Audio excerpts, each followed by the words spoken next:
আসসালামু আলাইকুম। সকাল সকাল বের হলাম বাচ্চা নিয়ে আসার জন্য। গতকাল বাচ্চা অর্ডার দিছিলাম।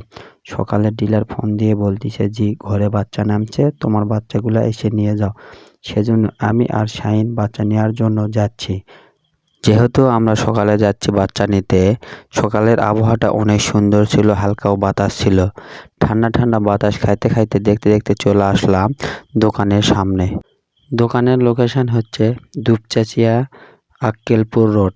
দোকানের নাম হচ্ছে মেসার্স মামা ভাগনা টোলাস।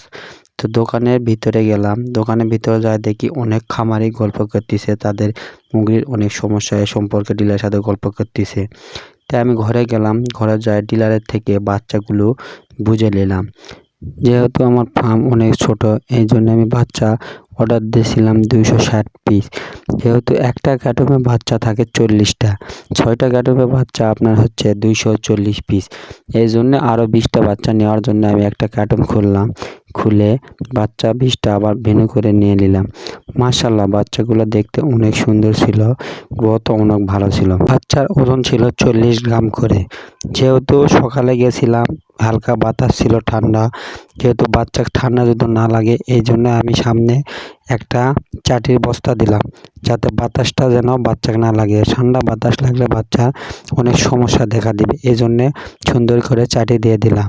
তারপরে আমি চলে আসলাম আবার ডিলারের ঘরে, এসে আবার ফিড নিয়ে নিলাম। যেহেতু আমি বাচ্চা নেই নাহারের, এই জন্যে নাহারের বাচ্চা নেই, কিন্তু আমি ফিড খাওয়াই আস্তার ফিড অনেক মান অনেক ভালো, এই জন্য আস্তা ফিড নিয়ে নিলাম।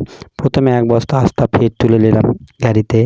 শাহিনকে বলতেছি ফুপা পারবে না, তুই একটু ধর। শাহিন বলতেছে তোর সাথে আসলে খালি কাজ করে এলিস তুই, এই জন্য তোর সাথে আর আসবো না। ফিড নেওয়া হলে আবার ডিলারের ঘরে আসলাম, এসে কিছু মেডিসিন নিলাম, যেগুলো মেডিসিন ব্রিডিং করতে লাগবে এগুলো মেডিসিন নিলাম। মেডিসিন নিয়ে একটু ডিলারের সাথে পরামর্শ করে নিলাম যে কখন কী খাওয়াবো। তারপর আবার বাড়ির দিকে রওনা দিলাম, বাচ্চাগুলো সবগুলো ভালোভাবে নিয়ে এসে। বাড়িতে এসে প্রথমে বাচ্চাগুলো বুডারে ছাড়ে দিলাম। একটা করে ছাড়ে দিচ্ছি, যাতে যেগুলো বাচ্চা যেন একবারে না দিলে খাম না হয়, এই জন্য আস্তে আস্তে বাচ্চাগুলো বুডারে নামিয়ে দিলাম। আমি বাচ্চা নিয়ে যাওয়ার সময় আগে আমি বুডারটা জ্বালিয়ে দিয়েছিলাম। যেহেতু আগে বুডারটা চালু দিয়ে দিলে বুডারে যে জায়গাটা আছে জায়গাটা অনেক গরম হয়ে থাকবে, এই জন্য চালু দিয়েছিলাম।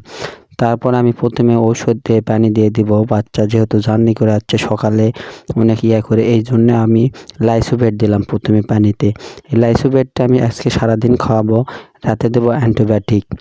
তো ওষুধ পানি দেওয়ার পর খাবারগুলো ছিটিয়ে দিলাম। যেহেতু ছোটো বাচ্চা পটে খাওয়া তেমন বুঝবে না, ওই জন্যে আমি পেপারের উপরে কিছু হালকা করে খাবার ছিটিয়ে দিলাম, যাতে ওদের খাওয়াতে অনেক সুবিধা হয়, এই জন্য ছিটিয়ে দিলাম।